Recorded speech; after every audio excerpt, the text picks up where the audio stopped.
and we're just going to have a chat. And then if anybody's got any questions, it's very casual, so just chip in, or you can ask questions at the end. And then we've got some books for sale at the end as well. Yeah, we'll get started. But thank you so much for coming. Pleasure. Rachel McLean, if you've not read her work yet, is an award-winning author of the Dorset Crime series and the Zoe Finch series, which is set in Birmingham. Yep. And the new Cumbria Crime series as well, which is doing amazingly well. And yeah, you've sold over 2 million books worldwide as well, which is incredible. Yeah, it's getting close to 2.5 million now. That's amazing. How would you describe your own novels when you're sort of describing your work to people? Ooh. I've never been asked that question. Isn't that weird? Do you think I've been asked that question before? I normally get asked questions about the writing process and that kind of thing, so it's nice to be asked something new. I think what characterises my novels is they are obviously crime novels. They are mainly police procedurals, although this new Lyme Regis series have got amateur sleuths in. But I think what sets them apart, I guess, is partly the locations, because a lot of them, I start with a location. I think, right, I'm going to find a beauty spot and dump a body in it. And so particularly the Dorset books. Dorset is like another character in those books. It really I love bringing the county to life. But the other thing that characterises them is the relationships between the characters and the fact that those are ongoing throughout the series and between series as well. So there are characters who move from one series to another. So, for example, the Cumbria Crime series, the main character in that is Zoe Finch, who is the main character in the Zoe Finch series, the Deadly books. So something I really enjoy doing is finding a character whose series might be coming to a close, but who I really like writing about. And moving them somewhere else to give them some new challenges. So, for example, at the moment, I've brought my Scottish series to a close for practical reasons, because it's hard to get up there and research, and also Scottish police procedure is different. Oh, right. Yeah, that made it quite tricky. And I moved Mo to Perthshire, and Mo, D.S. Moadin, was in the Zoe books, and I love Mo, and readers love him. And I'm thinking, he's now in Perthshire in CID. What am I going to do with him? I've got to bring him back somehow. So at some point, I've got to find an excuse for somebody else to go up to Perthshire because a witness is there or something. But yeah, I like those characters sort of being part of that world. I love that you have different characters in different series, because it feels like a natural extension of everything, but you still get, fresh new location and everything. Yeah. It's brilliant. It's like the MCU, but absolutely, the McLeaniverse. Yeah. My publishing manager calls and you it. get a proper sense of the people's relationships to each other as well, which is brilliant. What drew you to write about Dorset in the first place? I've been going to Dorset since I was a baby. So there's actually the opening scene of the next Dorset crime book, The Pool Harbour Murders, includes a baby being left on her own in a hotel room, which happened to me as a baby. This was the 1970s. It's what people did. My parents went out for dinner and left me in the hotel room. Fortunately, my parents came home back to the hotel and everything was fine. In the book, things are not as fine. The baby's fine, don't worry, but the parents, not so much. But I've been visiting Dorset since I was, probably before I was born. My parents had a caravan there when I was a child. I've got family down there. I know Dorset almost as well as I know the Midlands. Okay. So when I'm writing it, it feels really familiar. Yeah. And also, there are so many beautiful places to write about. It's really hard to whittle them down. I was on Brownsea Island a few days ago, and I've already written about Brownsea Island, and my stepdaughter kept coming up with ideas for mysteries on Brownsea Island. I was going, no, you're going to have to write a kid's book. We're going to have to do some Enid Blyton here. Because I said, I've already done Brownsea Island. I've got lots of other places to do, but every place, Brownsea Island, you could write a whole series there. It's got lots of places you could dump a body. I've never been down to Dorset, but you do get a proper sense of the place, and it just seems, apart from the murders, thoroughly lovely. Yeah, the crime rate is nothing like. Do they mind that you're? They don't seem to. I do have connections in Dorset Police. Yeah. They run a creative writing competition every year, and I've been one of the judges, and they Yeah. seem to like me. And I get a lot of police coming along to events in Dorset and giving Yeah. me positive feedback about how I've written about the buildings that they work in. I mean, obviously, there are things that all crime writers deliberately get wrong about police procedures. So, for example, in real life, it would take weeks for things to be processed at the lab and DNA to come back and all that. In a book, you do it in a couple of days because otherwise it gets a bit boring. Yeah. But the police who read these books, and I have a police advisor as well who checks them, they say, yeah, it's okay. It's like you can get away with that because everybody does it.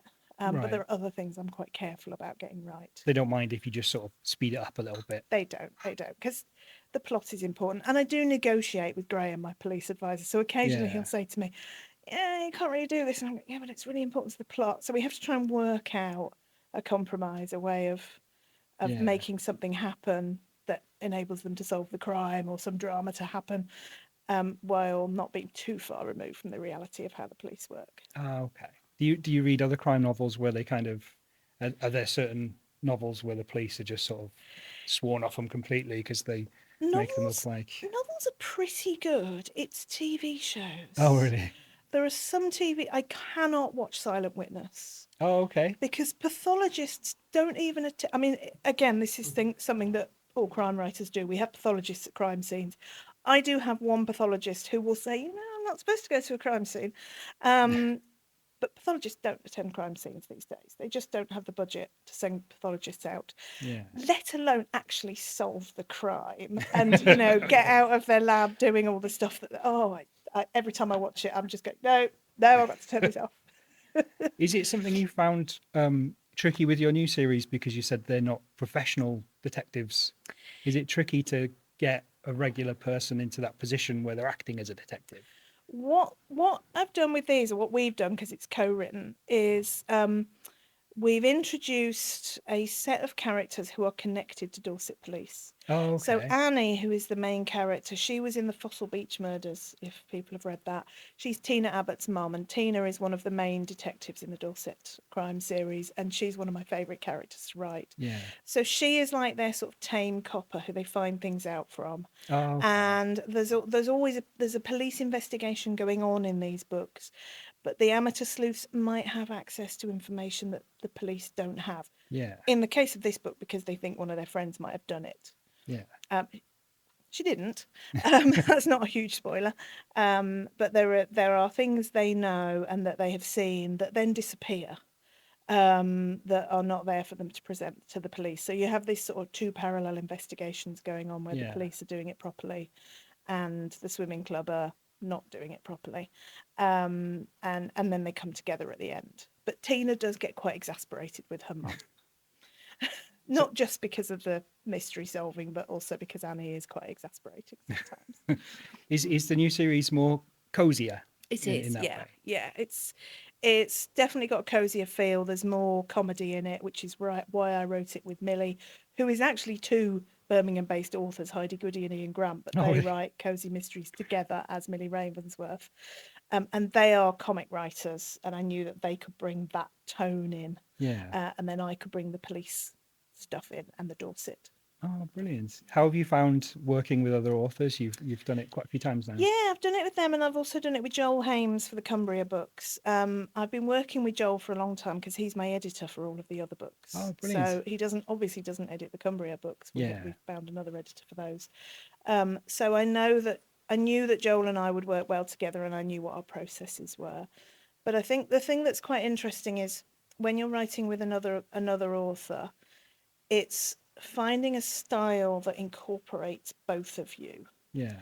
And what we have done with these books is, because I've got an existing audience and they haven't so much, we've made it sort of closer to my style so that my readers Yeah. are getting something familiar, but not entirely the same as my other books. So, for example, Joel is a more literary author than I am. Yeah. And we will have conversations where I will say to him, you explain this thing in detail 3 times and it's lovely, beautiful words.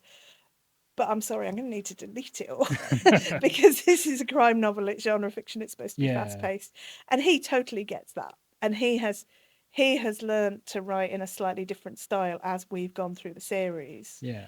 So his other books that he's writing, he will write in his. He's got a magnum opus that's historical fiction that he's working on that's very long, but he's planning a spin-off series with some of the characters from the Cumbria Crime series that he's going to write on his own as well. Brilliant. So that'll be good. Are there any areas of Britain or elsewhere? I saw on your TikTok that you went to Paris recently. Yes. So Petra McBride, who is a forensic psychologist who pops up in some of the books and is one of the main characters in my McBride and Tanner books in Scotland. After I finished writing the books in Scotland, because of the fact that I don't know how the police work in Scotland and it takes me too long to get there, I thought, I really like Petra. She's a lot of fun to write. And I also thought, well, in between the books, she does these international cases where she goes around the world. And I'm missing a trick here. If I write those cases, I get to go on research trips to nice places.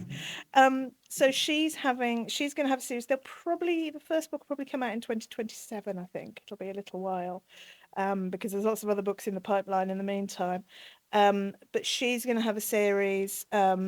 They're the Roscoe and McBride. So she'll have a sort of sidekick, Susanna Roscoe, who's an Interpol agent. Oh, brilliant. And they will solve cases. There'll be slightly more of a thriller feel to them. There'll be police procedure in there, and they'll be working with local police, but there'll be more jeopardy and more action. And they will be set in cities across Europe. So Paris will be the first one. First draft of that is already written. There'll be one in Barcelona, I think, Rome. Brilliant. There's going to be one in London where they get to team up with Diana and Zaf from the London Cozy books. And where else? Amsterdam, various places in Europe that would be good to write about and read about. We get loads of people in the library, especially, who love your books because they've been on holiday to Dorset. So if you write about cities that they've been on holiday to as well, they love it. That's brilliant. Could you talk a little bit about how you ended up with your incredible writing career? How did you first start out, and what made you make the jump to writing a novel? I've always written. So I wrote my first serialized story, not really a novel, too short, when I was 9 or 10, I think. Early start. And I wrote a lot of stories until I got to the age where I was in secondary school, and they just get you to write essays all the time, and I didn't have time to write stories anymore. And then I stopped writing stories for quite a while, but I still had it in my head that I wanted to, and I kept coming up with ideas and starting things and not getting anywhere with them. And then I think it was 21 years ago, something like that. I was on a business writing course. I was working at the Environment Agency, and my job was to commission training courses. So I had to go on this business writing course to see how good it was. I didn't actually have a piece of business writing that I was doing, because the idea was you went on the course and you worked on a piece of writing. So, and we had to plan a long piece of writing. So I thought, I'll plan a novel. Yeah. So I used this course to plan the book that became A House Divided, which was one of my political thrillers. And in the back of that, I credited Rob, who ran the course, who I'm still friends with. So that started me off, but that actually took 15 years to finish, because I finished the first draft of it when I was pregnant with my son, who's now 20. And then I thought, right, I'll be getting maternity leave soon. Perfect time to write. I won't be going to work. Then I realised there was a reason for maternity leave. Got no writing at all done. Brain mush, no sleep, baby. So it was then quite a long time before I went back to writing. I joined Birmingham Writers Group, and that got me motivated again. And then I had to go through a lot of drafts and a lot of iterations, and I got feedback from members of the group. And I think about 10% of the original book made it into the final draft. It really changed. It actually became 2 books. I got feedback from Sally OJ, who is Sarah Waters' editor, who I happen to know through work. And she said, yes, Rachel, this is great, but there's 2 books here. It's too complicated. So I sort of tore them apart and created 2 books, and then a third to make it a trilogy, that series. And then after that, Heidi and Ian, who are Millie Ravensworth, they inspired me to self-publish because they were already doing it and really enjoying it. So I self-published my first story Christmas Eve 2017. Yeah. I was supposed to be Christmas shopping, but I was actually sitting in a branch of Costa uploading files to Amazon, and then carried on from there. Spent quite a few years learning how to market books that weren't really very well targeted, didn't have a Yeah. clear genre. But it was good experience because I became a better writer Yeah. and I learned about what readers like and how to reach readers and how book advertising works and all that sort of thing. And then in 2020, I was at a point where I was a technical writer by that point, freelance technical writer, and I was getting a bit bored of writing about web development. And I thought, right, I want to do something else that I don't have to go back and study to do. And I thought, right, I'm going to really get to grips with the publishing, and I'm going to give myself a year. And if I get to the point in a year where I'm making a living from publishing, I can give up the freelance work. And I started writing the Zoe Finch series because I knew there was an audience for crime. And it worked really well. And I one by one dropped clients. And then Christmas that year, dropped my final biggest client, quite scary, and became a full-time writer. That's amazing. Yeah. Do you have any tips for how writers groups can support people like that? We've got a writers group here, and we often get people in who, you know, from all over the shop. We've got people who are self-publishing through Amazon. We've got people who are just retired and fancy having a go, or people who just want to write their memoirs and that sort of thing. How can a writing group best support someone like yourself who wants to try and do it professionally? Yeah, I think the thing that was really important with my writing group was it met twice a month, and purely turning up twice a month and having to say what you were working on kept me writing. Oh, okay. Because having to say, I haven't done anything since we last met was always a bit embarrassing. Yeah. I mean, there are always people who have to say that because they've got busy lives. And the Birmingham Writers Group were always very understanding of the fact that some people are writing all the time because they do it for a living, and some people are just trying to fit it around work and family and everything. I think the thing that was useful was in most meetings we would submit a short piece of work. Yeah. We would have 4 pieces of work that we gave anonymous feedback on. Oh, okay. So they would be submitted in advance, and we then give anonymous feedback. And the anonymous feedback is really helpful because it means that it's more honest when you get anonymous feedback, but at the same time always constructive. So it's really important to give people advice that it's helpful. Yeah. And we have some people in the group who are teachers, and they are brilliant at giving constructive feedback. Really, really good. There's one woman, Bernie in particular. She's traditionally published, and her advice is like gold because she just knows how to give it and just knows how to capture that exact thing that you need to get and describe it to you. But then the really useful sessions were if you had a full-length manuscript, because I haven't submitted these for a while because it doesn't work with my publishing schedule anymore. But if you have a full-length manuscript that you want feedback on, you can submit it with like a couple of months' notice. Anything up from a month, I think, is the minimum. And you set a separate date that's not a regular date, basically in a pub in Birmingham. And anybody who wants to read it, they come along, you buy them a drink, they give you feedback. And those were really useful because I had... I remember in particular one member, Martin, who's a very long-standing member and a good friend. I'm actually going to see Doctor Who at the cinema with him tonight. Oh, nice. We bonded through geekery. And he gave me really, really useful feedback on my first book that I can still remember what he told me and how useful it was, and I still use that advice. So, yeah, and that was a session in the Railway pub in Birmingham, where I That sounds brilliant. So you just workshop the entire novel between you. Yeah.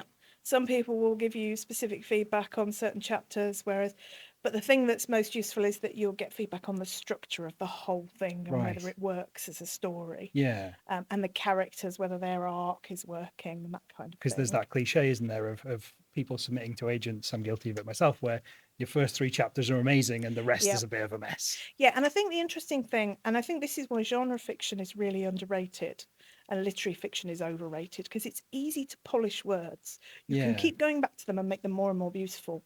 But if your story isn't coherent, you have to rewrite the whole book to get that working. That's what I did with my first book. I Yeah. completely restructured it multiple times, and it was a lot of work. And it's much more daunting to get to grips with what you need to do to get a book to work, and getting feedback from a group of writers on that is really helpful. It helps Yeah. you see the wood for the trees. Do you plot a lot of your novels out in advance then, in that case? I write, they talk about plotters and pantsers, Yeah. so writing by the seat of your pants or plotting the whole thing. I do something in the middle. So I write as if I've got headlights in front of me. So I will plot about 8 chapters ahead, and then I will write those 8 chapters, and then I will plot 8 more chapters, because I used to plot the whole book. Yeah. And I did that with Deadly Wishes, the first Zoe Finch book, because it was the first police procedural book I wrote, and I wanted to make sure I had the structure and I was seeding the clues and finding the evidence in all the right places and that sort of thing. But as I've become more experienced with writing police procedurals, I've found that if I plot the whole book, I'll then end up changing it halfway through and writing it differently. Oh, Because something will right. come to me, a character will do something, or and I'll be like, this person could have done it, because I don't know who did it, until I'm about 2/3 of the way through. Oh, okay. And I find that for me, that's more entertaining to write. It's more fun to write. So you just plot and it's enough just to what get set works. up and going, and then. So at the moment, I've just started writing the 12th Dorset Crime series. I've plotted at the beginning. I tend to plot more because there's quite a lot of structural stuff that you need to get in at the beginning, the setup of the crime, Yeah. and also reminding people of what was going on with the characters in the last book and that kind of thing. So I've plotted the first 12 chapters. When I say plotted, some of those chapters, it's just 2 words. It's just, Zoe buys a house. Nice. more than 2 words. And then I know that I've got in my head, because I've been thinking about that chapter, and I'll be mulling it over in between writing sessions, and then I'll come to it and I'll write those. And as I'm going through those, I might occasionally think, right, I need a chapter with this in. So I'll create a post-it note and stick it on my desk with, there's going to be a chapter with this in at some point, because it follows on from one I've already written. Yeah. And then I'll slot that in the plot for the next 8-10 chapters, whatever, and just keep going like that. Do you do a lot of revision? Do the novels change much now? I do a lot less revision now. Over time, it's become less and less, because I've now written 40 crime novels. That's incredible. So I'm at the point now where there's very little revision. Yeah, you just with experience got the hang of it, and you know how you're doing it from the first go. Okay, I did have with the final McBride and Tanner book, Secrets in History. I had to revise the last 20% because my editor told me I could not kill somebody off who I'd killed off. Oh, really? He was like, no, you're not doing that. I'm finishing the series. I can kill this person. No, you're not killing this person. So I had to go back and rewrite that. Yeah. But yeah, they had a nasty, they came close to being killed off, but they weren't actually killed off. Do you have to do a lot of research still in terms of have you got the police procedural stuff down at this point? The police procedural, generally, I've done a lot of courses and a lot of reading. So if a new book comes out, I always read memoirs by people who worked in the police and forensics and pathology, that kind of thing. Yeah. Because you get the real insights to how it really works when you read those. I've got the textbooks, the Blackwell's textbooks that the police use when they're taking their exams. I've done some Open University courses. Yeah. So I've done a lot of that, but I do try and keep up to date. And I also, if I've got something coming into a book that I'm not sure about, I'll have a chat with Graham, my police advisor. Right, just in case you write it and then he's like, it doesn't work like that. And I say to him, can I do this? How does this work? If the character does this, what would happen? So that's really helpful. Is the research more location based and that kind of thing? So I'll always walk the locations. Yeah. So the one I'm writing at the moment, book 12, is at Hengistbury Head, which is right on the eastern side of Dorset. And I spent a lot of time, it's set in February, so in February this year, knowing that I would be writing it at some point this year, I spent a lot of time in February half term, because the book's in half term, walking around Hengistbury Head, getting a feel for how busy it was at half term and that kind of thing, because it's quite busy. Yeah, it can be really different in place. I went to university in Aberystwyth, and in the summer it's a completely different place because all the students have gone and it's all holidaymakers. And Lyme Regis is really like that. Yeah. I hate Lyme Regis in the summer. I love Lyme Regis. It's beautiful, lovely, lovely place. But out of season, it's amazing because you get a real sense of the community. I think a lot of people who live in Lyme Regis rent their houses out in the summer and they Oh, just go right. somewhere else. Yeah. Because you can make quite a lot of money renting your house out I in bet, Lyme yeah. Regis because it's a very constrained small place. There's not a lot of development around its edges. The geography of the place, because it comes down into a valley, means that it's never going to get any bigger than it is. And also presumably planning, I imagine they're quite Yeah. strict.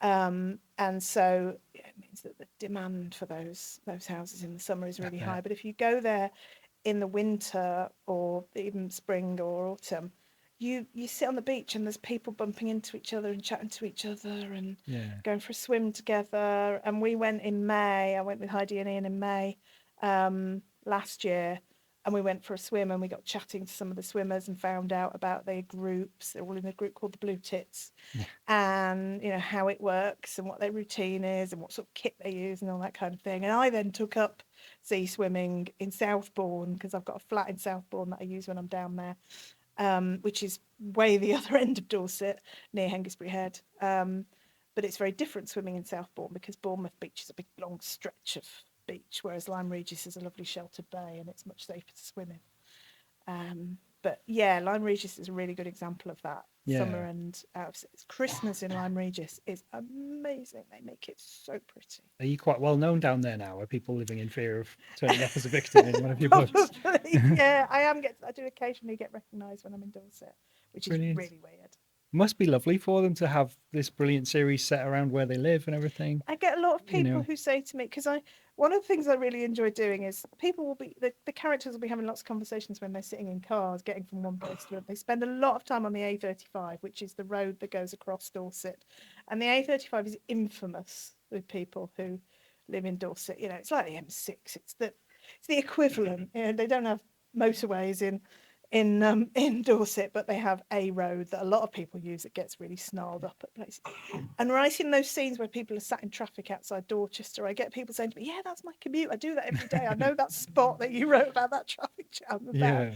And that kind of thing people really like. Your affection for the place really comes across. It's not like you've written a book set in Manchester and you're just like, oh, it's disgusting here, it's horrible. Like you clearly love the place. Yeah, and I hope that comes across in the Birmingham books as well, because although they're different in tone, and they find bodies in around the back of industrial estates and in canals rather than in beauty spots, I've written about parts of Birmingham that I know and love. Yeah. So, for example, the Deadly Wishes, the first Zoe Finch book. I mean, that's set in a mansion in Edgbaston. So I went for a walk around Edgbaston to see which one should I pick. Where would a dodgy assistant chief constable who's taking loads of money from organised crime live? And I went to school around there, and so I've spent a lot of time walking around those streets. I know Harborne really well. I used to live there. Yeah. So writing Rose Road Police Station, which I've been in when it was an open police station to the public, it's not anymore. That was fun, writing places that I'd lived near and knew really well. Yeah, it's fun when you pick up one of your books for the first time. If you don't know, the first one I read was the Ghost Village Murders, and I didn't know it was a real place. So I was like, this sounds incredible, and I googled it, and obviously it's a real place. So it's fun to discover these little hidden places that you would otherwise never hear of if you don't go down there. And the lovely thing is, when I wrote that book, I got emails from readers whose families were from Tyneham and had been moved out, and like their grandparents lived there or whatever, and they were telling me their stories of where they'd ended up and what it had been like to be moved out of your village. It's brilliant. It's amazing that, I mean, they wouldn't do that now, would they? No. So our entire community, you're getting out, we're going to do exercises in your village. Yeah. All right. Do you plot your series quite far in advance, or do you kind of go? I always have an underlying story. So in the Zoe Finch books, it's the whole organised crime, David Randall, dodgy coppers. And in Dorset Crime, there's the death of DCI Mackey. And then in the later books, from book 10 onwards, there is a storyline involving Johnny Childs' dad, Eric, who's a retired copper, who it turns out was working undercover. And so I very roughly plot out what that arc is going to be and where the big reveals are going to be and how it's going to wind up at the end. Oh, okay. But really loosely, because what I like to do is try and tie it to what's going on with the main case in each book as well, and, Yeah. and get it linked, so it doesn't feel like it's just sort of tacked on. Yeah. So, but yeah, I really enjoy writing those. I find Yeah. those a lot of fun to write. You're in your book on writing, the 5 Steps to Author Success, which, if anybody's a writer, is brilliant. You talk about how in around 2020 you sort of re-strategized completely and decided to write to the market and give readers what they're after. Could you talk a little bit about the difference in mindset between how you approached it before Yeah. 2020 and obviously how you found your success writing? I think the really big difference in mindset was that I started thinking more about what readers wanted to read rather than what I wanted to read. Yeah. Because I think when you start out, there's a book in your head and you want to read it and nobody else has written it. Yeah. And so you write it. And that is a really good way to get started because it's really motivating because it's something you love. But I realised, because I wanted to reach a point where I was making a living from it, I realised I had to think more about what readers expected and enjoyed. So I put a lot of work into looking at other newer crime authors. So I didn't look at the more established crime authors. I looked at people who had just started publishing or were mainly publishing an ebook, which was where most of my sales have been in. It's growing now in print, but it started out in ebook. And I looked at their reviews and what people loved about their books.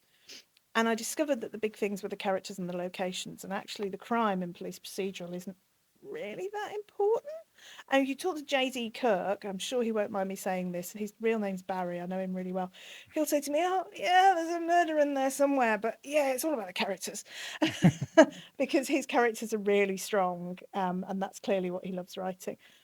And so that made me realise that writing in a series, getting to know what's going on in those characters' lives outside their police work, and spending time on that. And I talk to readers and I ask them, if you're reading a crime book, do you want to know about what the detectives do when they go home, about their family and what's going on in this? Yeah, absolutely. We really do. So that's when I started writing about Zoe's relationship with her son Nicholas and the fact that she's a single mum. And that has grown. And those storylines have become part of the crime storyline. So Leslie is now married to Elsa, who's a criminal lawyer. So occasionally they'll find themselves on the opposite side of the table in an interview room. So that feeds in. But I think, so the main mindset was thinking about what readers wanted. Yeah. Still what I enjoy writing, because Yeah. otherwise you might as well just go and get a job in a bank or something, Yeah, because it's yeah. a very risky line of work. I used to work for a bank many years ago. Still, but focusing more on what readers want. And I think of it as a Venn diagram. So there's what I enjoy writing, there's what I'm good at writing, and there's what readers enjoy reading. And finding the sweet spot between all those was what I did and what I aimed to do. Yeah. And it's worked really well for me. Really well, yeah.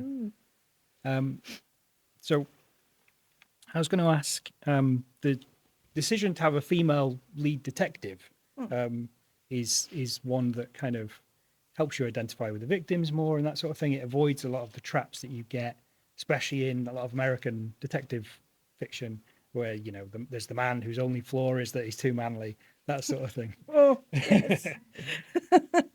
His gun's too powerful. Yeah, yeah. Who were your sort of influences when you first began writing My crime? big influence was Angela Marston's and her DI Kim Stone series, because Kim Stone is she's a DI working in the Black Country. She's very, very flawed. She's got a horrible backstory. Really horrendous things happened to her when she was a child, which comes into the plot lines in the books. But it affects her ability to relate to other people, and her relationship with her colleagues, and also her reaction to some of the cases that she takes. But over the course of the books, a lot of that changes through her relationship with Chris, who's her sidekick, Brian. I think it's Chris, Brian anyway.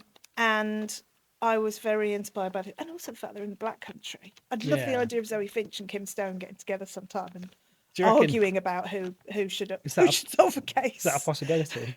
It's tricky because obviously Angela Marston is with Bookouture, Oh, okay, and sort of legal. I'm indie published, so Yeah. it gets a bit tricky. But it's something I would quite like to do at some Yeah. point if we can. Possibly if we did a sort of short book for maybe for charity or something, so Yeah. you didn't have to worry about who gets the royalties with it being two Yeah. publishers and all that kind of thing. But yeah, that would be fun. But I mean, Kim would tell Zoe to bugger off. Yeah. She really would. One of the things that comes across from your book on writing is basically that you seem to know the crime genre inside out at this point. Have you noticed any trends recently in terms of what people are reading, what's selling more? Has that been changing over time? I think there are more. There's probably a higher proportion of female detectives. Although interestingly, it's interesting that the split between indie publishers and self-publishers and traditionally published authors, there are more male detectives in the indie published books, which is interesting. Yeah. And more male writers. So there are more female crime writers getting deals with publishers. Yeah. 'Cause I'm always encouraging my friends who are with publishers to go indie because you get so much more control as an indie, so much more control. I'm with a publisher for the print editions of the Dorset crime books now, and it's challenging. Oh, really? And also you get, it's much better financially. Yeah. So the vast majority of my print books for Dorset crime, almost all of them, are sold via the works, and I get pennies for each one of Really? those. And if that was all I was doing, Yeah. I would have to have a day job. I couldn't, Right. I couldn't make a living from that. They send me a royalty check for a few £1,000s every 6 months, Yeah. and that is what most authors That's mad, are isn't it? doing. That's what most Yeah. authors are getting from their publishers. They'll get a £5,000 advance if they're with a big five publisher, Yeah. and that's all they'll ever see. And they'll only have one book a year. And that's what most mid-list authors are doing. So indie publishing, it's not easy because you Yeah. have to learn the writing, the publishing, the marketing. You have to do everything. Yeah. But I think there's a much better chance of doing well. I got off your question about trends. The other trend is that there are a lot more queer characters in crime now. Yeah. So obviously my Leslie, she's married to a woman. Yeah. And Zoe's son Nicholas is gay, and that's much more mainstream. Yeah. That's so Simon McLean, who's another indie publisher. He I share a writes lot of where readers I'm with from. him. Up I'm in from Denby, sort of and he's Snowdonia. Yeah. Yeah. So his main character has got a female partner who went missing, and she's looking for her in mysterious circumstances many years ago, and he eventually wrote a book that reveals a lot of that. So yeah, that's something that publishers are quite actively looking for. They're looking for more diverse, which is brilliant. so it's not it's not all sort of middle-aged white male alcoholic detectives. Yeah. They're not all Rebus. We've been doing that for like 100 years. Yeah. So yeah, there's much more of a mix of the types of detectives that you see. Yeah. So you set up your own publishing company. How did you find that at first? Was it tricky to? Well, I already had a company for my freelance work. Oh, okay. So I shifted that. So originally that was just my name, the company, and I was doing freelance work under it, because that's what my accountant told me to do. And then when I moved over to the point where the publishing was successful, I changed the name of the company. It's now Ackroyd Publishing, because I was using that as an imprint anyway, because an imprint has no legal status. It's just a trade name. Yeah. And so the legal bit of an imprint is the fact that your ISBNs are registered to that imprint. So when you buy the ISBNs, you have to say what imprint name you'll be using for the books that you publish with those ISBNs, and you can't change it. Once you've bought them, that's it. Yeah. So you have to think quite carefully about how many ISBNs you're going to buy at a time, because obviously if you buy one, it's really expensive. If you buy 1,000, each ISBN is drastically cheaper. Oh, I heard a writers group one of our writers goes to as well. They occasionally will pool together and buy like 30 ISBNs and split the cost between them. It's very clever. You can do that, but you have to use the same So you have to Oh, use really? the same imprint name, and then that imprint has to belong to somebody, and that person then owns the rights. Oh, that's not as good then. Yeah, because I didn't realise that bit. I am really, really like I'm quite sort of obsessed about rights and intellectual property. Yeah.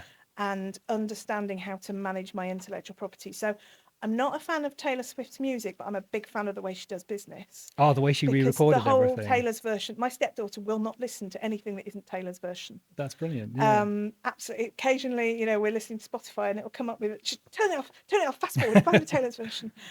She doesn't want those nasty people benefiting from Taylor's work. And the big machine, awful machine, she says.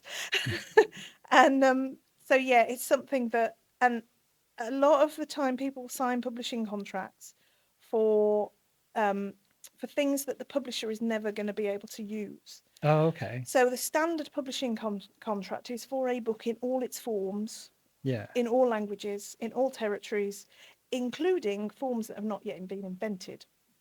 Right. Musicians did really badly out of that because when Spotify then streaming came along, they had these contracts that said stuff Right. not invented, and there was no royalty rate defined in their contract. So obviously they get. Is pretty that much how that came nothing. about? That's Yeah. very And sneaky. I will never sign a contract for something I don't know what it is. Yeah. Because, I mean, that's just common Stuff, sense. yeah. It is. But the thing is that you can. So my contract with Hera for the paperback books is just in English in the Yeah. UK and the US. So everywhere else I can sell it. I can sell the hardback, I can sell the ebook, I can sell the audio, but all those still belong to me. Okay. So what I would say, if anybody here is a writer and you're looking for a deal, make sure that any rights that you assign to the publisher are rights that they are actually going to use. So if they're not going to translate your book, don't give them the translation rights. Keep those, because you then might find another publisher who will translate. So I've got a deal in Spanish. So I was approached by a Spanish translator who said to me that she would translate and publish the books for me, and we'd do a royalty split. But she owns the rights in Spanish, which I was more than happy with because I can't afford to get a Spanish version translated. It costs a lot of money for a good translation, and I wasn't confident I could sell enough books, but she is, because she knows the Spanish market. So that is one case where I've got a really, really specific, like just in Spanish, not in any other languages or anything like that. German rights I still own. I hire a translator to do that, and I publish those myself because the German market is big. Yeah. So that's where crime writers always start. Their first language that you translate a crime book into is always German. Oh, really? Because there is a massive market. The Germans really read. They've got the same size of book buying market, but they buy many more books. German people read a lot and buy a lot of books, and they really like crime. So, yeah, it's always where crime writers go. Oh, brilliant. You're going to have a book set in Berlin at some point. Well, it's not so much that, it's just books set in the UK that you translate into German. Oh, brilliant. Obviously, they don't sell anywhere near as many as they do in the UK, but they do all right. Yeah. I've noticed on your website that you sell a lot of things direct on your website as well. I used to. Oh, okay. It turned out it's really complicated. Really? Because all of the transactions that have to take place, because you have to get the book printed, then you have to get it to a distributor, then the distributor sends it to the customer, and then you have to pay the Shopify a fee, and then you get some money from the distributor. And after all this had happened, I couldn't actually work out if I was making money or losing money on the books. And there's a lot of work involved. There's a lot of work involved in customer support. Right. Because if somebody's book doesn't, we send them all, the distributor would send them all, but sometimes they wouldn't turn up on time, and we'd get an email and we have to track it down now. And I've got Catherine in my team who does that, but she's got other things to do as well, and that was taking up all her time. Yeah. So yeah, we just took the decision a few months ago to actually stop doing that for the time being. Oh, okay. And just keep things simple and keep them on the retailers. Because one of the things that seems a little bit intimidating for self-publishing is kind of the reliance on Amazon, and if Amazon change their rules. I think the thing is, if Amazon are showing no signs of changing their rules at the moment. And if they do, you still own the rights to your books, so you can move them elsewhere or put them wide or whatever. Yeah. Because I've spent years thinking about that. Maybe I should go wide, sort of in anticipation of Amazon doing anything. And then I thought, well, actually, if something changed at Amazon to the extent that I needed to go wide, Yeah. it will probably take me a week to put all my books wide, and I've got Oh, 40 okay. books out there. Yeah. And there are audiobooks and translations and different editions and all sorts. So there's probably a couple of hundred actual ISBNs. Yeah. So I think that the important thing is making sure that you've got all the files. Yeah. So you can upload them wherever if you need to, and that you own the rights. And Amazon own no rights over your book. They are just a retailer. So if you Yeah. upload to Kindle Direct Publishing, KDP, you don't give them any rights at all. Yeah. And the other thing is the KDP team are really, really supportive. So the support you get when you email them is a bit rubbish because it's somebody in a call centre. But the people who run KDP, who always go to London Book Fair and have a stall, and they ran the Kindle Storyteller Award, so I got to know them when I won that. So the people who run that, Darren Hardy and Jen, I've forgotten who said, Barrett, are lovely, and they are proper book people. They're not Amazon people, they're publishing people. Did it used to be like CreateSpace or something, and it was bought out, wasn't it? Yeah, well, and then it became, that's the print, became KDP Print. Yeah. But the problem with KDP Print is that bookshops will not stock or sell their books, even if somebody asks for them. Yeah. So what most people do is they'll have a KDP Print version, and then they'll also have a version that they do either through Ingram Spark or Book Vault, or other printers who do print on demand. Yeah. And then bookshops will take them. I've now reached the point where I get offset printing done like a publishing company does. Yeah. So I'll get, a run of a couple of thousand books printed when it comes out. Yeah. And then they go through the same systems that a publisher would use. Oh, okay. Which helps me with margins, so it means I can spend more money on marketing those books. Yeah. And I've got a salesman who, he's not really a salesman, he calls himself my bookshop's ambassador. And he's lovely. He rings up bookshops and talks to them about my books and builds relationships with bookshops. Yeah. So we're getting into more and more shops. And it's interesting because bookshops don't get phone calls from reps anymore. It's all done online, so they quite like it when Simon rings them up because it doesn't happen so much. So yeah, we're doing that now, but that's something that you wouldn't do when you were starting out. You have to be quite established to. So would you completely recommend the self-publishing route over Absolutely. the traditional? Absolutely, as long as you're happy, sort of running the other aspects of a publishing business. So learning to actually publish the book is actually quite straightforward. You've got to go through things like getting your book edited and getting a book cover, and there are different ways to do that with different costs, but you can bootstrap it to start with. And then once you sell some books, so say you get a cheap pre-made cover for like $99, you can get them for, and then you sell a few books, and then you spend the money that you make on then hiring a designer to do a nicer cover. Right, because you can always go back in and change it up. So I did that. I've previously worked in graphic design, so I did my own covers to start with, which is not something I generally recommend, but because I had graphic design training, I was comfortable doing it. And then when I made some money, I hired a graphic designer, Sean. She does all my graphic work now. She's fantastic, and does all sorts of things. So she's done loads of graphics for these books of Kevin the Seagull. We've got posters of Kevin. We've got a bag. Let me find the bag.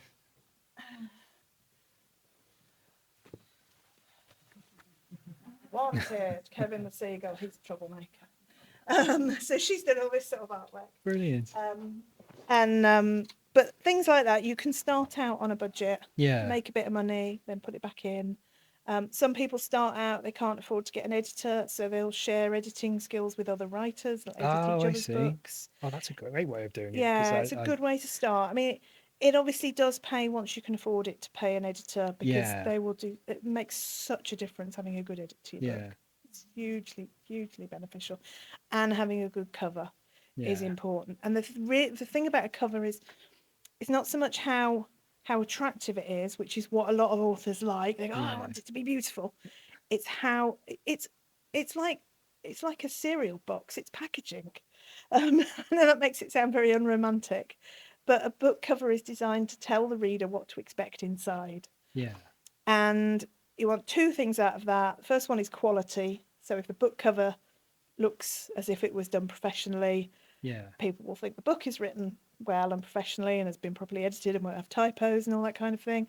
And the other one is for it to be accurate. So it to convey the genre. So obviously a police procedural book, these are, you use photography, you get it manipulated, you have gloomy colours, certain types of fonts. Whereas with a cozy mystery, it's brighter, it's illustration, and that tells, I'm hoping that when you look at those, you get a feel for what book they are. Yeah. And it helps you find new readers because people will go, oh, I like that kind of book. I'll have a look at that. I was a little bit shocked when I first started looking into it, how the advice, what was that? It was you have to match the other books in your genre, because I always assumed it would have to be like, you want it to be grabby and stand out from everything else. Your But- writing needs to be grabby. Right, yeah. But the cover needs to tell people what's inside. Yeah. And so having a cover, I mean, obviously, I've got branding. I've got, the branding for my name and the fonts The that I way use. your but name they're is branded very is similar. very swanky. It Yeah, looks brilliant. It's just the A. That's all it is. It's standard Yeah. font where we've just cut off the A, a little bit in it that just makes it look. And I've used that across all my branding. I've got like on my website and everything like that. But it just makes it look a little bit more professional and a little bit more unique. But at the same time, it is still a font that says crime. Yeah. What were some of the trickiest parts for you in terms of getting started when you first started writing the Zoe Finch novels? When you'd set your strategy, you knew what you needed to do. What were the trickier bits? The hardest bit is finding readers. Yeah. The real basic hardest bit is writing a good book. Right. So Yeah. that's the Yeah. absolute. You have to do that. If you haven't written a good book, none of the rest of it. You could advertise the hell out of a book, but if it isn't very good, I wrote a book under a pen name that wasn't very good that I don't tell anybody about, and it sold hardly any copies, and it just wasn't very good. And it'll, every now and then I think, oh, shall I rewrite it? No, I'll just leave it. Write the next book. So that's the first thing. But finding readers is not easy. It is tricky, and it gets more and more competitive with more and more books being released. So I did various courses. I did a course from the self-publish. Oh, what do they call themselves now? Learn Self-Publishing, which was originally set up by Mark Dawson, who's a multi-million selling indie author. And he has really good courses on how to market books, how to advertise them, how to use social media, how to understand how the Amazon algorithm works. Oh, okay. And there's another author, David Goffran. He has a free course called Starting from Zero. Yeah. And that talks about the Amazon algorithm. He also has a free book called Following, which is how to get your first followers. Yeah. And then he has a load of books that, the idea is you get these freebies and then you pay for some books as well. His advice is brilliant and really, really well presented. So I read their books and I did their courses and that kind of thing and learn how the principles of advertising work. I think it helps if you've got a mind for figures. Right. So when I started out, I had a spreadsheet that I updated every day so I could see which ads were getting me readers and profitable, and I could switch off the ones that weren't. Yeah. Increase budget on the ones that were, and then gradually you start off with a couple of quid a day. Yeah. And then as you start to get readers, you reinvest that money back into running more adverts to find more readers. For my genre, that's what works. For other genres, so if you're writing romance, TikTok is a really good place to find readers. Yeah. So my wife writes rom-coms and she does really well on TikTok. I've tried TikTok, and anybody here use TikTok? Exactly. You're my readers and you're not using TikTok, so there's no point in me using TikTok to try and reach you. At least I hope you're my readers. And that, there are certain type genres that will appeal to people who are using different social media platforms. TikTok especially, like we do displays occasionally of like books TikTok that are made me buy it. Yeah. And it's always very explicit books with fairies and that kind of thing, Sarah Maas and that sort of stuff, which is massive. But TikTok is sort of that kind of thing and mostly, I think isn't it? stuff that's steamy. Yeah. So I've got a friend, Sasha Black, who writes as Ruby Rowe, and she writes steamy sapphic romantasy. Yeah. And she does incredibly well on Kickstarter. Oh, so she has built herself a very loyal, because it's quite niche what she writes. So she's built herself a really loyal following, and she produces beautiful books, beautiful hardcover books with Yeah. like foiling that changes colour when you move it, and sprayed edges and ribbons and all the rest of it. And there's a real trend for this. It's a bit like vinyl coming back. People want a beautiful object. People are bored of just having it digital on their phone Yeah. or whatever. And so she has built this very loyal following of people who will buy all her books. And each time she brings out a new one, she releases it on Kickstarter first. Brilliant idea. She gets bigger. It gets bigger every time she's done one. She's just launched a book on Kickstarter, and she made £100,000 from it. That's incredible. Now, obviously, she's got to pay for the printing of these beautiful books. Yeah. So you know the overheads are higher, but there is definitely a market in a niche, and she does it all through TikTok and Instagram. Yeah. Because she can't advertise on Amazon because she's writing steamy books, Right, and they yeah. won't let her. Yeah. So there are certain rules on Amazon. If your books have any sort of erotic content, or if there's a gun on the cover, you can't advertise them on Amazon. So They're you have to very be quite specific careful. as well. I looked Yeah. into it because I'm writing about werewolves, and there's a specific rule where you're allowed to have Okay. sex scenes in it, but they No. both have to be human at the time. And it's like, Okay. oh, that's unfortunate. They've had to Sounds like create that rule. sci-fi. I wonder how that works with sci-fi, because Yeah, I don't know. I read a lot of Becky Chambers, and Yeah. her books, they're fascinating, the things that go on between aliens in those books. She gets to explore all sorts of different communities and ways of living and having Yeah. relationships and things through sci-fi.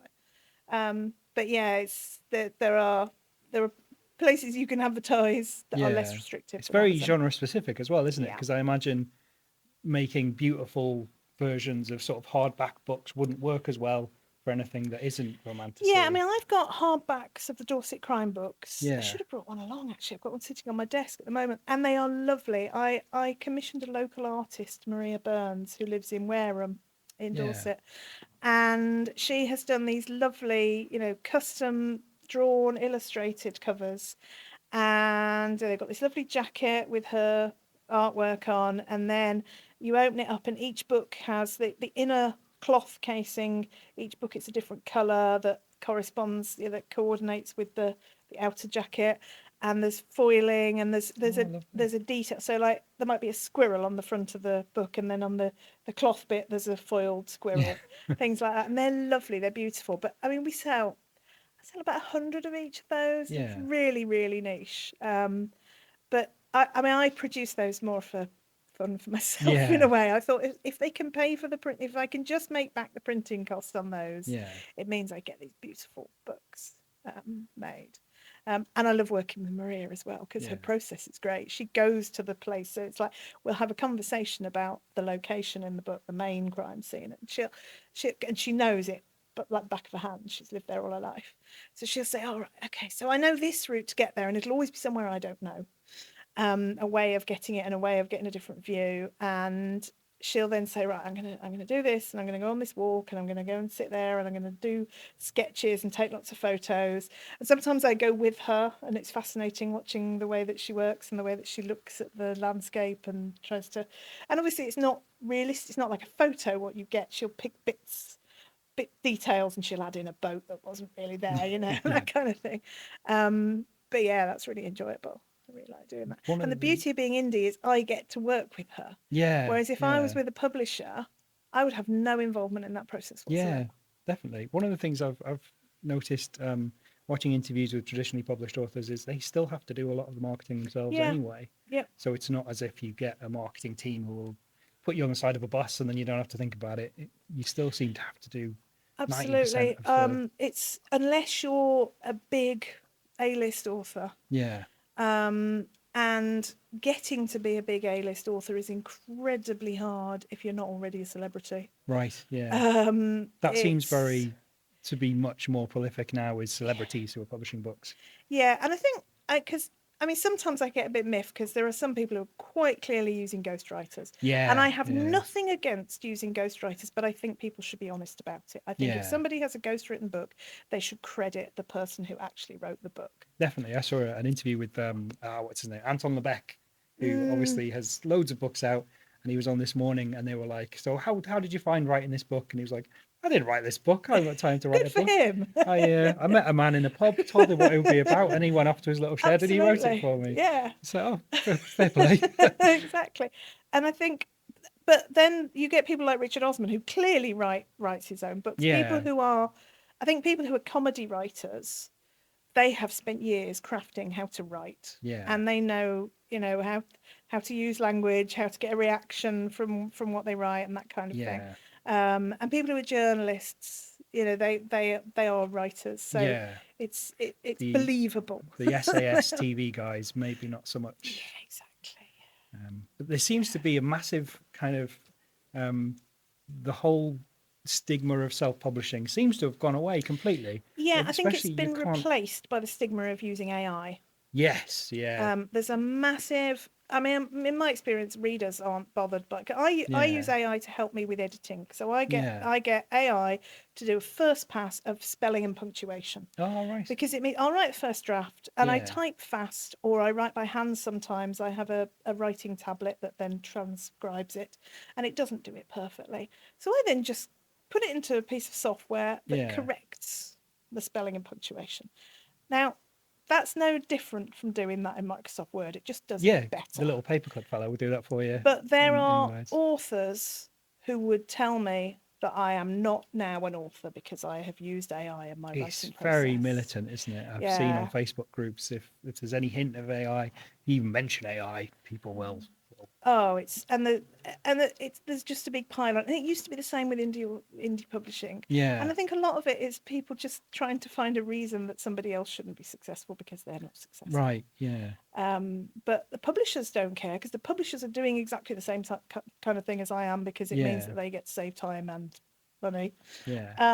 And readers don't mind. I don't think If you mind can't that tell. I'm getting ChatGPT to do my spelling. It saves poor old Joel, my editor, time, because occasionally he'll go through a chapter that I've written by hand and transcribed. He'll go, "What was going on here, Rachel?" And it's just because it's got the lines muddled.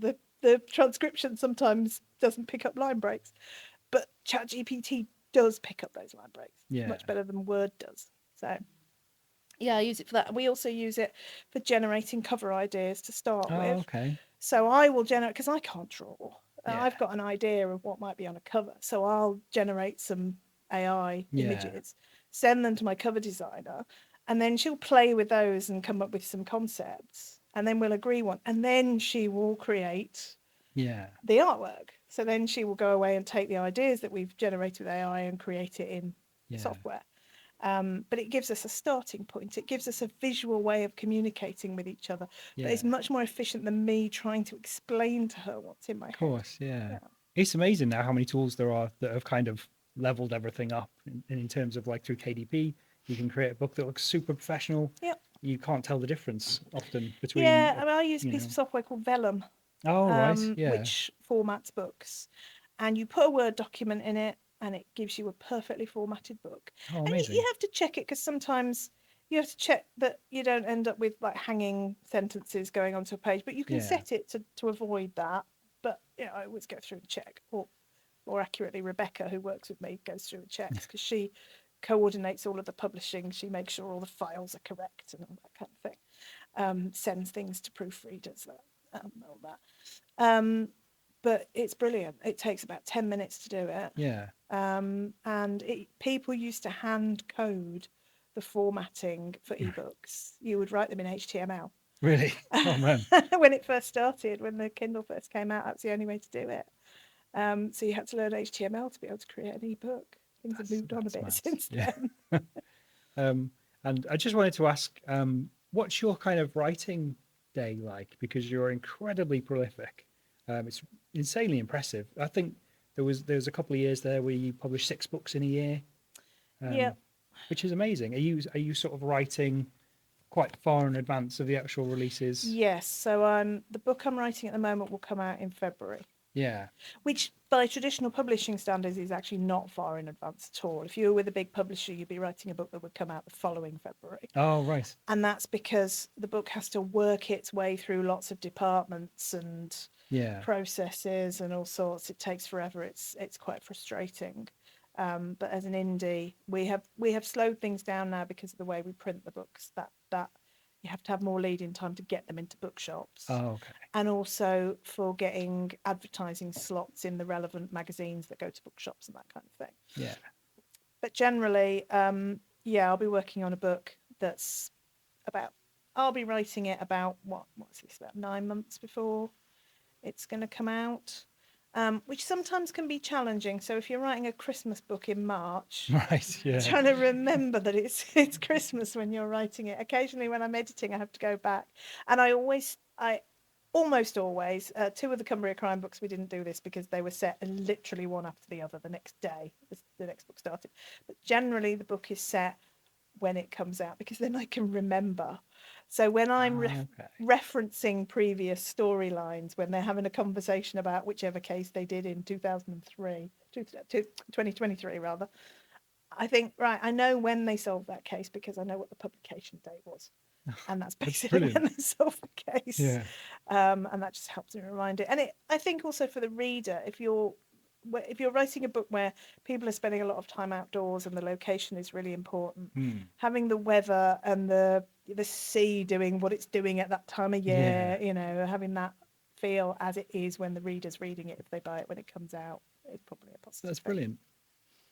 Does anybody have any questions at all? I noticed on your books, the crime series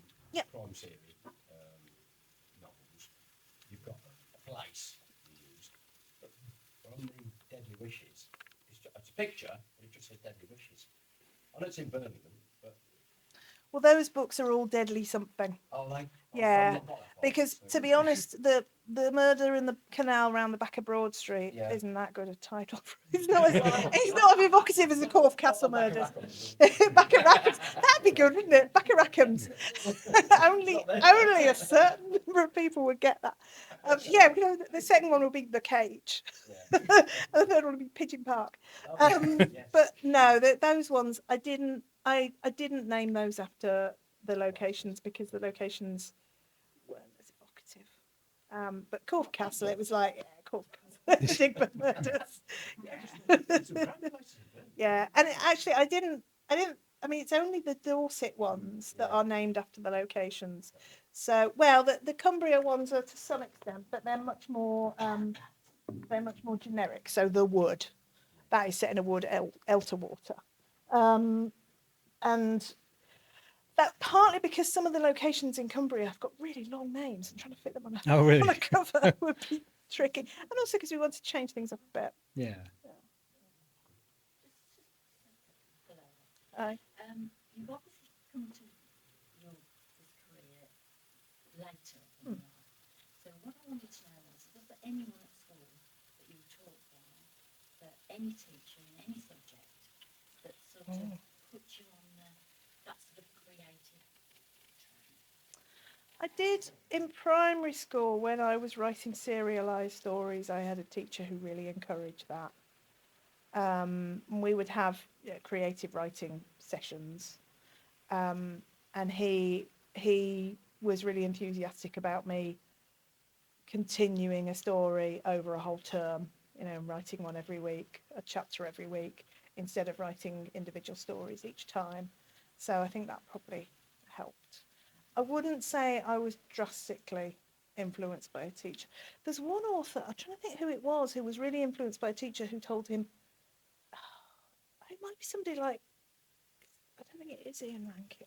It's somebody really big who was told by a teacher that he'd never be a writer and he was rubbish. Oh, and really? That really inspired him because he was like, I'll show you. But I didn't have anybody specifically who made a really big difference there. I love the way that you follow people through a series of books. But what happens when they've reached the pinnacle of their promotion, or the family have grown up and all that? What happens at the end? Do you have to start again? Or? I mean, that is something, because at some point Leslie will retire. And I have got in mind what the build up to that will be. And some quite important things in terms of the way she thinks about her career and her role and the people around her will happen to her. That won't be for a good few years. But yeah, it's something I think about. Generally, most of the characters, I mean, Zoe, for example, when I started writing about her in 2020, she was 40. so she's got plenty of time ahead of her. And she's still a DI, so she could become a DCI. Mo is the challenge because he's moved to Perthshire and I miss him. But I can't imagine writing an entire series in Perthshire. Um, so I think generally, it's almost a bit like The Simpsons, where they never really age, or not to the extent the kids grow up. That's the interesting thing, is watching the kids grow up. So something I deliberately do is I give them teenagers, because you can go out and go to a crime scene in the middle of the night when you've got a 17-year-old at home, and you can leave them. Whereas if you've got a 5-year-old, as I discovered with Jade Tanner in the Scottish series, she has got a very young child and she's a widow. And so fortunately her mum lives nearby and is very amenable to having the child all the time, because that was the only way I could do it.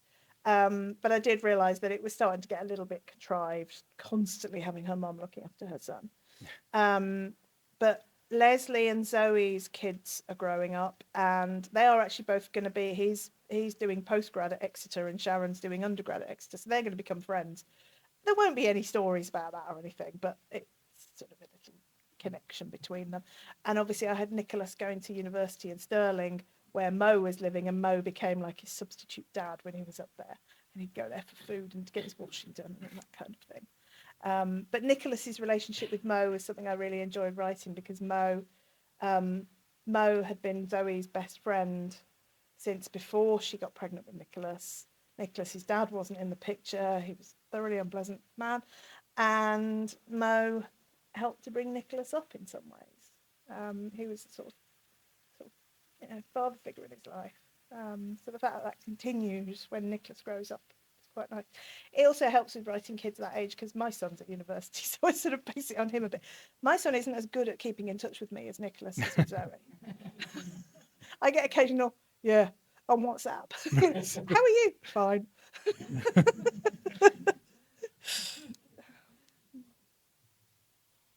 you need to read books in order as your characters go through? Within each series, I would strongly recommend it. The first series is the Zoe Finch series, the one that starts with Deadly Wishes.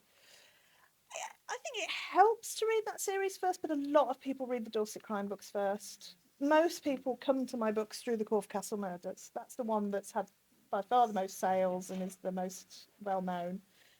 So a lot of people start on the Dorset ones and then read the Zoe ones while they're waiting for the next Dorset one to come out. But I would say you have to read the Deadly ones before you read the Cumbria ones, because the Cumbria ones take place with Zoe after those. They're almost a continuation of the same series in terms of the character, but she's got a completely different team, completely different location, different set of crimes to solve. It's a bit difficult when you're relying on libraries, though, to get the books in order from the libraries. Sorry about that. We're terrible for having like book I think 5 the and library 6. should buy more copies. We should. That's what I was actually going to say. Just trying to get hold of books is really hard. Yeah. Yeah, we struggle with we often have like book 6 and 7 of a 10-book series and that sort of thing. But yeah, we're trying to be better, because it annoys us as much as it annoys you. And that's something I'm trying to educate booksellers on in shops, because Yeah. the traditional publishing industry is all about what's called front list, which is the latest book. And you go into a bookshop, they will have an author's latest book. And for most traditionally published authors, that's not really an issue, because they are discouraged from writing books where you have to read the series in order for that very reason. Yeah. But what I found when Joel and I did a book tour of Cumbria to promote the lake, and we found a lot of people came along, the bookshops had stocked up on the lake, and they'd had a few copies of the other books, and people were coming in to buy the lake who were already reading the series, but a lot of people were coming in and going, oh, what's this, not seen these before, where should I start? And we always said start with the harbour, and we ended up, Joel and I carried a box of copies of the harbour around Cumbria with us, and we're selling them to the bookshop so that they could sell them to the readers, because that's what people wanted to read first. So that's something that we've been working with bookshops up, but it's really hard because it's unusual. LJ Ross, she's big in bookshops, and her books are like that. There are story arcs, Yeah. particularly around the relationship between the main characters. But there are other arcs. There's things foreshadowed at the beginning of book 1 that continue into book 2 and so Yeah. forth. So yeah, it's becoming a little bit more common. One of the things I've heard about on podcasts and that sort of thing is as a good strategy, which you do beautifully, is give your readers different ways in, so they can start at a few different places and then sort of explore from there. Yeah, because I think a lot of the writers that I'm inspired by have got one main series that has got 20 or 30 books in it. Yeah. Which I'm always really impressed by. But I think the risk of that is you're reliant on the first book you wrote Yeah. being the one that has to hook people. Right. And I know that I feel that the Corfe Castle Murders is a better book than Deadly Wishes. Yeah. Because I'd had 6 books under my belt and had learned more about writing police. That's not to say Deadly Wishes isn't a good book. Please read it. But I deliberately did that because I thought I've learned a lot over the last 6 books. Yeah. And I want another way for people to come in and read a book that they might enjoy more. Yeah. And it's got a different feel to it. There's this, Corfe Castle Murders because of the setting and the tone. Yeah. There's this issue with Terry Pratchett books where Yeah. you know, super fans of Terry Pratchett, my wife is a super fan, will tell you don't read them in publication order because he gets better. Right, and you also, there are series within the series. So Yeah, you read them. follow You different read the characters. death ones in order, or you read the Yeah, that's it. Yeah. yeah. So if you start The in Wizards publication order, ones. even Terry Pratchett himself would have said that's not as good as the other ones. Please start a bit Yeah. later, where Which you you know, can learn with to his craft a because bit. you can read them separately. Yeah. I read them as they came out. Oh yeah. I was into Terry Pratchett, went years and years ago, and it was always a real treat because they'd come out at Christmas. Yeah. It's like, right, we'll get that for Christmas. Does anybody else have any questions at all? Do you keep records of biographies that you're... I do. I've got a story Bible that my son manages for me. So he gets a little bit of extra money to help him get through university in return for managing my story Bible. Yeah. Yeah. I also have Joel, my editor, has an amazing memory. So he will tell me that I've got somebody driving the wrong car, and the last time they were driving their car was 4 books ago, and he'll remember. And he'll then go back and check. And occasionally when I'm writing and I really can't remember a detail, I'll just put a note in square brackets, Joel, can you help me with this? And then he'll write a comment on the edited version and I'll correct it. I found it hard in my own stuff where it's like remembering what weapons they've got on them and that sort of thing. Yeah. I imagine between books, like where did they go to university? Where did they first meet? That sort of thing. Yeah, It's and there are tricky. various pieces of software you can use to help with that. So I've used Scrivener Okay. quite a lot, Yeah. which is really good writing software. I now use Novel Crafter, which is an online one, Oh, okay. which you can also use with AI. So that's where I get ChatGPT Oh, through I've the not heard spelling of and that one. That sounds punctuation good. in that interface. Yeah. But it will automatically pick up all of the instances where a character appears. Oh, okay. And it has a codex. So this is what Jamie manages. So he'll Yeah. add biographical stuff to the codex, and then it will pick up all the scenes that person was in, and then you can click on the person's name, and it will give you a little thing of the sort of timeline of the book with little dots for how many times they appear in each chapter. Right word, and then you think, right, I know somewhere in the middle of the book this character did this. Where was it? I need to edit it, or I need to refer to it, or I need to quote what they said, so you can find that sounds brilliant. It's I'm really gonna look useful. for that. Does anybody else have any questions at all? No. What's the best way people can support you in buying your books? Is the best way? The best way, if you buy print, buy from a proper bookshop. Please, if you can afford it, or borrow from your library, because authors do get money from library borrows. We get pennies every time our book is borrowed, and it adds up. I mean, I don't get anywhere near as much as John Grisham. There are some authors who make a living from their library borrows. James they get Patterson's got his own section. It's right. ridiculous. And if you're buying ebooks, buy them through Amazon, because Amazon treat authors really well. We actually get a really good deal from Amazon. Brilliant. And where can people follow you online, if any of you are online? If you go to rachelmclean.com, I've got a newsletter. If you sign up to my newsletter, you get a free story or a free novella in ebook called The Ballard Down Murders, which is a prequel story to the Corfe Castle, the Dorset books that is set on the day that DCI Mackie dies. And then I send out weekly updates of sort of news about what I'm writing, photos from research trips, snippets about the writing process, that kind of thing. And you have a free novella as well. I pinched Yeah, your so the Lyme Regis one. yeah, on audiobook, there's actually a which is few great. of them. So you get the one on the website is the Ballard Down Murders, but at the back of each book in each series there's a different freebie. Oh, brilliant. So at the back of this one there is the cream tea murders, the Yeah. Dorset cream tea mystery, I think. It's all about whether it's jam or cream first, because Lyme Regis is right on the border with Devon where they do it wrong. And according to the characters anyway. And then if you read the Cumbria books, there are actually freebies in between each Cumbria books, because Joel and I had so much to write that we wrote all these novellas in the middle that you Yeah. get free in ebook, but you can buy those in print as well. And the Zoe Finch one, there's a book called Deadly Origins, which is the prequel, which is Zoe's first ever case in CID. Brilliant. Well, thank you so much for coming in. Honestly, it's been lovely Thank you. chatting to you. But thank you very much. Thank you for having me. And if anybody would like to buy a book, we have books. I know you're library borrowers, so I won't be offended if you don't, but I'll be very happy if you do.